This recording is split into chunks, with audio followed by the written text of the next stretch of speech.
வணக்கம். வாழைப்பூ பருப்பு உருண்டை குழம்பு எப்படி வைக்கலான்னு பார்க்கலாம் வாங்கம்மா. அதுக்கு தேவையான பொருட்களெல்லாம் எடுத்து வச்சுருக்கேன். 1 டம்ளர் கடலைப்பருப்பு, 1/4 டம்ளர் துவரம்பருப்பை மட்டும் 1 மணி நேரத்துக்கு முன்னாடி ஊற வச்சு கழுவி எடுத்து வச்சுருக்கேம்மா. ஒரு எலுமிச்சங்காய் அளவுக்கு புளி ஊற போட்டு அதை நல்லா 3 தண்ணி போட்டு நல்லா கரைச்சி 3 ஸ்பூன் மிளகாத்தூள் தேவையான உப்பும் போட்டு எடுத்து வச்சுருக்கேம்மா.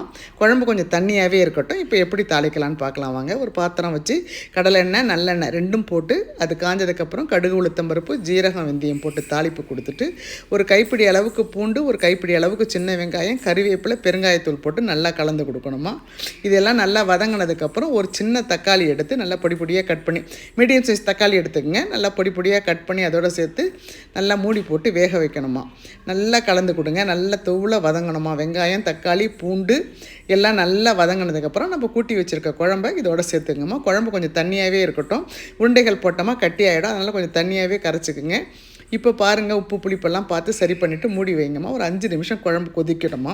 நல்லா இது மாதிரி கொதிச்சதுக்கப்புறம் அடுப்பை ஸ்லோவில் வச்சுருங்க. நம்ம வடைக்கு அரைக்கலாம். முதல்ல ஒரு கைப்பிடி அளவுக்கு கடலைப்பருப்பு போட்டு அதில் 4 பச்சை மிளகா, பூண்டு, பெருஞ்சீரகம், 4 சின்ன வெங்காயம் போட்டு அரைச்சிக்குங்கம்மா.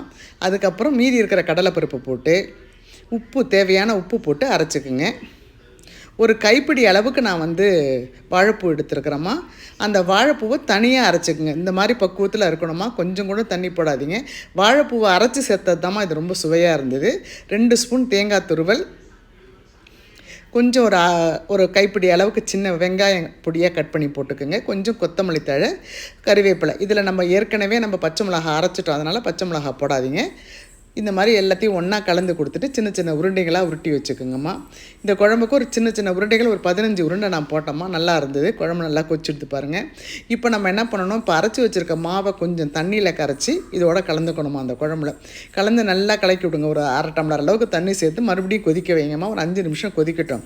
இது மாதிரி செய்யறதுனால இந்த குழம்புக்கு ஒரு தனி சுவையும் இருக்கும். நம்ம போடுற உருண்டைகள் உடையவே உடையாதுமா. இந்த மாதிரி உருண்டைகளை ஒன்று ஒன்றா போடுங்கம்மா. உருண்டைகள் போட்டது மேலேயே உருண்டைகள் போடக்கூடாதுமா. பதமாக சுற்றி விட்டு போடுங்கம்மா.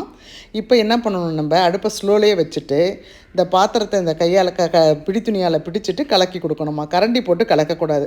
பிடி துணியை பிடிச்சிக்கிட்டு ஒரு கலக்கினாலே அது எல்லாமே சரியாயிடுமா. ஒரு 5 நிமிஷம் ஸ்லோவில் வச்சு வேக வைங்க.